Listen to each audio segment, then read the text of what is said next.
प्रिय student, class 11th NCERT maths में आज हम लोग पढ़ने जा रहे हैं कोनिक सेक्शन टॉपिक में standard equation of ellipse.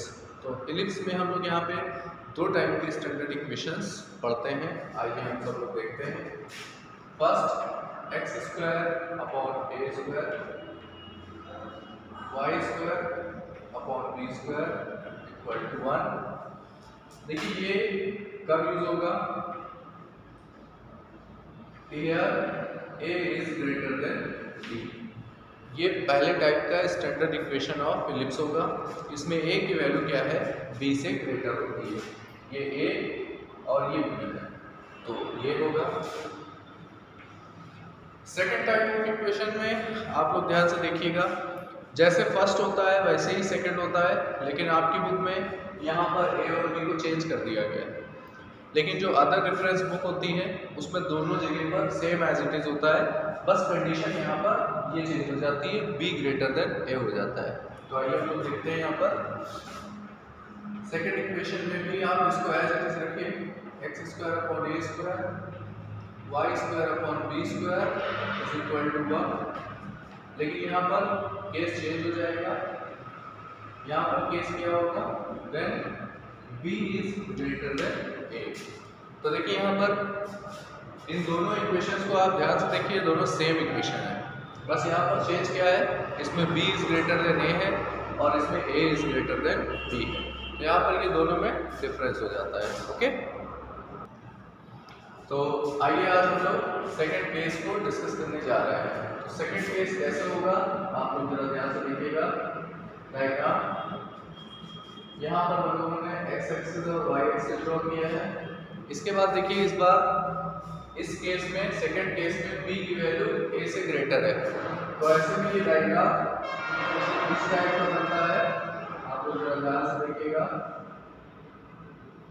Diagram का जो शेप होगा वो कुछ इस टाइप का होता है। ये सेकंड टाइप ऑफ इलिप्स होगा।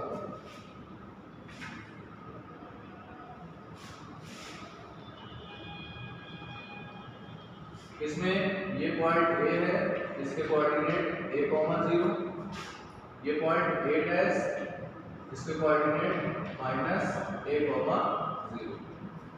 इस पॉइंट को मैंने B कंसीडर किया है, इसके कोऑर्डिनेट 0, b। और ये पॉइंट क्या है? B डैश, इसके कोऑर्डिनेट 0, -b हो जाएंगे। ओके,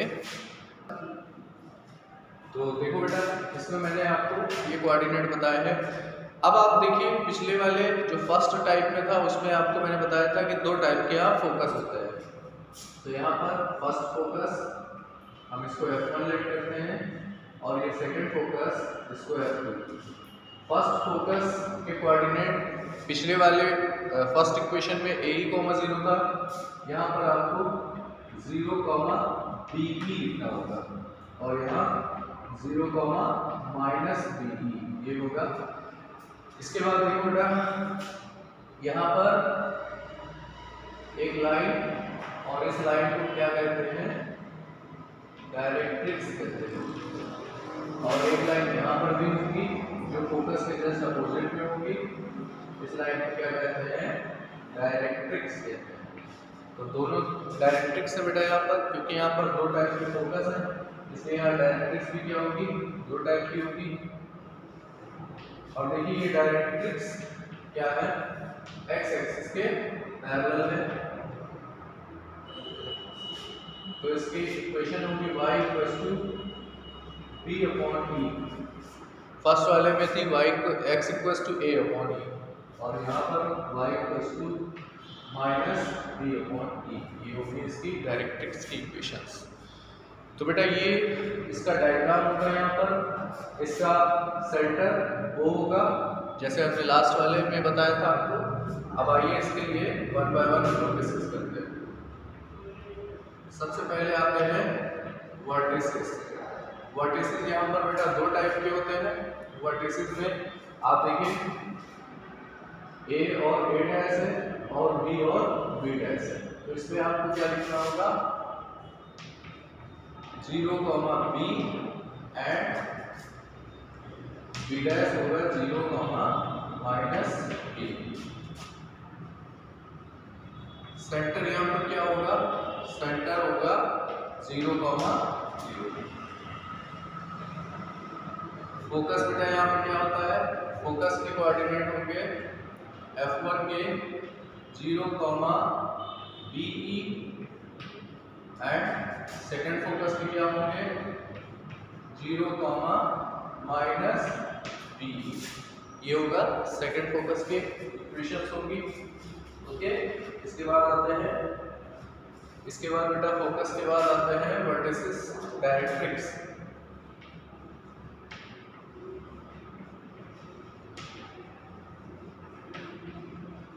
इक्वेशन ऑफ डायरेक्ट्रिक्स, यहाँ पर y =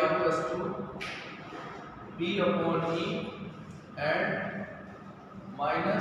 -B/E, दो टाइप के यहाँ पर इक्वेशन ऑफ डायरेक्ट्रिक्स होगी। और सेंटर 0, 0 होगा, वर्टेक्स 0, B एंड 0, -B होगा, फोकस 0, BE और 0, -BE होगा। ओके, और इक्वेशन ऑफ डायरेक्ट्रिक्स यहाँ पर होगा। इसके बाद relation between A, B and E, यहाँ पर फॉर्मूला क्या होता है देखिए, पिछले वाले में जो फर्स्ट टाइप था उसमें आपने पढ़ा था B² = A² ब्रैकेट में 1 - E²। इसमें जो फॉर्मूला होगा वो होगा A² = B² ब्रैकेट 1 - E²। और यहाँ पर B की वैल्यू > 1 होती है। ये फॉर्मूला सेकेंड टाइप के इलिप्स के लिए यूज किया जाता है। आप लोग बेटा यहाँ पर एक चीज का ध्यान रखेंगे, आप लोग यहाँ कंफ्यूज मत होइएगा। आपकी जो NCERT की बुक है उसमें सेकेंड टाइप में x² है प्लस y² दिया गया है, तो वहां पर इसको A और B को चेंज करके लेट किया गया है। इससे क्वेश्चन में कोई फर्क नहीं पड़ता है और आंसर में भी कोई फर्क नहीं पड़ता है। जो अदर रेफरेंस बुक होगी उसमें दोनों इक्वेशंस एक जैसी होती है, कंडीशन लेवल A > B और B > A चेंज होती है। तो आप बिल्कुल भी कंफ्यूज मत होइएगा। आप ये जो फॉर्मूले यहाँ पर बताए गए हैं इसको अच्छी तरह से प्रिपेयर करिएगा और फिर इस पर बेस्ड क्वेश्चन देखिएगा। तो इसको पूरा आप कंप्लीटली नोट कर लीजिए और फिर कुछ एक्सरसाइज के क्वेश्चंस देखिए। देखिए बेटा, इसमें लेंथ ऑफ लेटस रेक्टम कैसे आती है, ध्यान से आप लोग देखिएगा।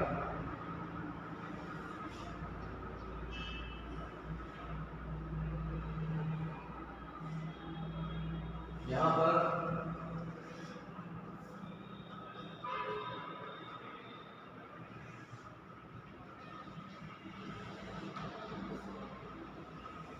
देखिए ये फर्स्ट टाइप का इलिप्स है। यहाँ पर ये इसका फर्स्ट फोकस और ये इसका सेकंड फोकस। देखिए इस फोकस पर एक लाइन जो इस पर परपेंडिकुलर होगी, जो लाइन फोकस पर परपेंडिकुलर होगी उसे हम लेटस रेक्टम बोलते हैं। इन दोनों को क्या कहा जाएगा, लेटस रेक्टम। और लेंथ ऑफ लेटस रेक्टम क्या होती है,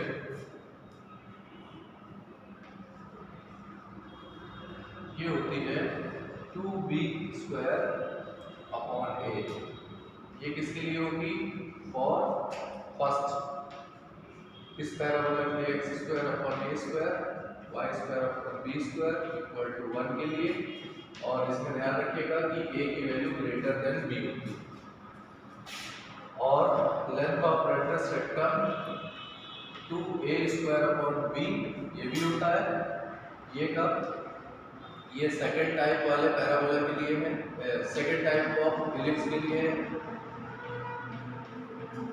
और इसका यूज कब होगा, जब B की वैल्यू क्या होगी, A से ग्रेटर होती है।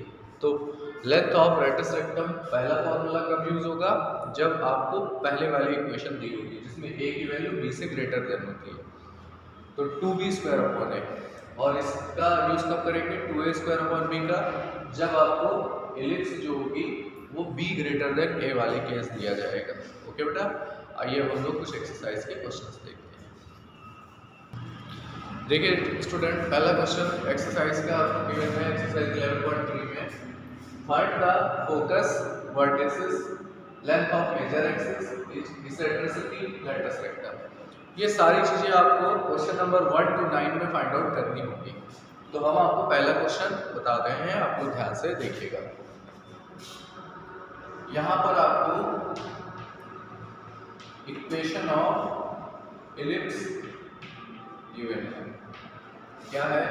X square upon 36 plus y square upon 16 equal to 1।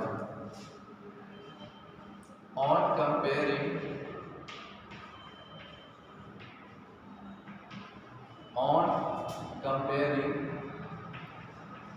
with x square upon a square y square upon b square equal to 1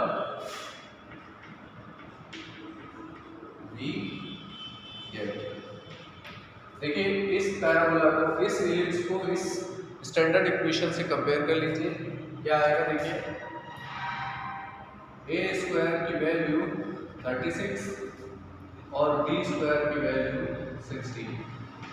इससे आप स्क्वायर रूट ले लीजिए तो a की वैल्यू 6 और b की वैल्यू 4। देखिए आप यहाँ पर प्लस वाला केस लेंगे और बेटा यहाँ पर देखिए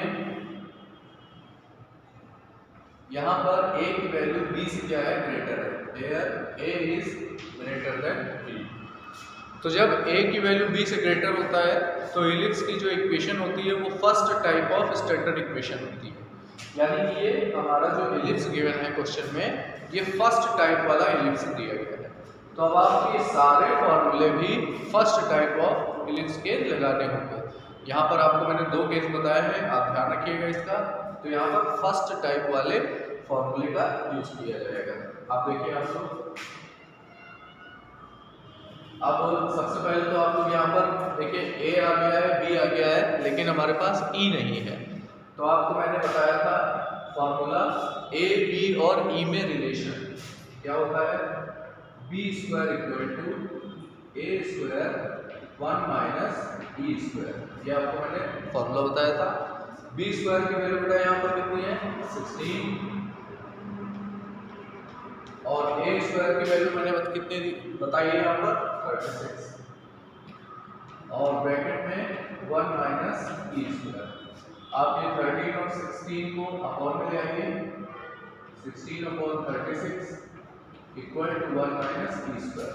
इसको बेटा कट कर लीजिए। 4 upon 9 is equal to 1 minus e square. E को इस साइड ले आएंगे, 4 अपॉन 9 को उस साइड रख देंगे, तो ये आएगी value e square equal to 1 minus 4 upon 9। इसका एलसीएम ले लीजिएगा। इसको एलसीएम लेके सॉल्व करेंगे जब, तो ये 5 अपॉन 9 वैल्यू आ जाएगी। और e की वैल्यू क्या आएगी? Square root of 5 upon 9। इसको हम क्या लिखेंगे? Under root 5 upon 3। ये e की वैल्यू हो जाएगी। और देखिए e की वैल्यू 1 से लेस भी आएगी। ठीक है, ये e की वैल्यू हो गई। अब हम 1 बाय 1 सभी चीजें को फाइंड आउट करेंगे। ठीक है, आइए देखते हैं। सबसे पहले फोकी निकालना है, तो आपको लिखना होगा कोऑर्डिनेट ऑफ फोकी। बेटा यहाँ फोकी का मीन्स होता है coordinate of focus find out करना है। तो मैंने आपको क्या बताया था? पहले टाइप के लिए कोऑर्डिनेट ऑफ फोकस क्या होता है? AE, 0 और -AE, 0। तो हम इसको प्लस माइनस AE, 0 भी लिख सकते हैं, क्योंकि एक बार एक फोकस प्लस का होता है और एक माइनस का, तो हम इसको कंबाइंड लिख सकते हैं। अब देखिए यहाँ पर AE की वैल्यू क्या है? इसका A की वैल्यू यहाँ 6 है और E की वैल्यू अंडर रूट 5/3 है। इसका मीन्स क्या हुआ? A की वैल्यू मैंने क्या बताई है? 6 और E की वैल्यू है अंडर रूट 5/3, 0। तो आप इसको देखिए 6 और 3 कैंसिल हो गया, तो प्लस माइनस अंडर रूट 5, 0। ये आपका फोकी की लेंथ आ गई, फोकी आ गई। लेंथ ऑफ मेजर एक्सिस बेटा यहाँ पर, अच्छा वर्टेक्स क्या होगा? वर्टिसेस मैंने आपको फॉर्मूले में बताया था, पहला वर्टिसेस +a,0 और दूसरा वर्टिसेस -a,0। तो हम इसको लिख सकते हैं +-a,0, यानी a की वैल्यू देखो बेटा कितनी है क्वेश्चन में, 6 है, तो आंसर होगा +-6,0। आइए अगली चीज देखते हैं, length of major axis.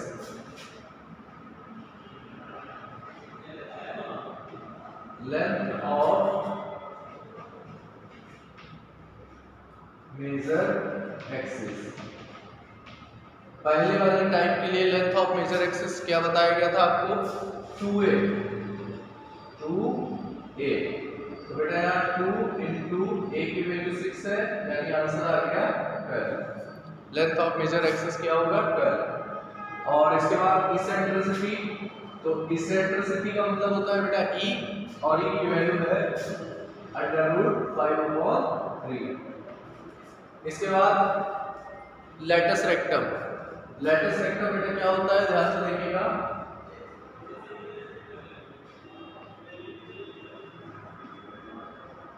Latus rectum का फॉर्मूला अभी भी मैंने बताया था आपको, 2b²/a। तो यहाँ पर b² और b² की वैल्यू कितनी है, 16, और a की वैल्यू आपके पास कितनी है, 6। तो आप इसमें यूज कर लीजिएगा, ये आपका फाइनल आंसर हो जाएगा। ओके बेटा, इसी टाइप से और भी क्वेश्चन दिए गए हैं, आप उसको ट्राई करिएगा, फिर मैं आपको अगले वीडियो में इसके आगे के क्वेश्चन बताऊंगा। स्टूडेंट्स यहाँ पर देखिए 3 और 6 को हम जब कैंसिल करते हैं तो यहाँ पर हमें क्या वैल्यू मिलेगी, +-2√5 मिलेगी। और आप जानते हैं 2√5 को √20 भी लिखा जा सकता है। तो इस तरह से आपको वैल्यू फाइंड आउट करनी होगी बेटा, यहाँ b²/a² की भी वैल्यू लिख लेंगे और फाइनल आंसर होगा।